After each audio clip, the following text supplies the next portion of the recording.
uyabona i-built in yasekitchen kungakumbi xa une-open plan apha endlini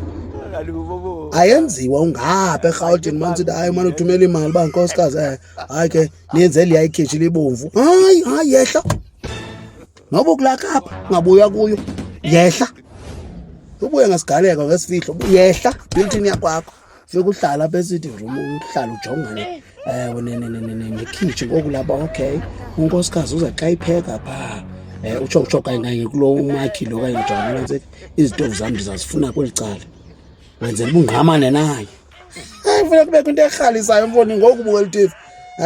ungakumbi xa ninodwa ngekho bantwana ukuthi ngoku aphekileyo kulo mntu khunku nje esinqeni yeyi andizazi into ezimandi mina isitovu sakho ibe sesilapha phakathi naphakathi singabi siyithi hayi 1.2 or 1.1 i-height kwenzela uba ufike kakuhle ufike kuye heyi ke kucinywa izitovu mfondini ke kuthi bham endlini cima isitovu apha ekitchen kokwakho ke kunqandwe mani hayi ma tata kamisa ana shu hayi wena yeyi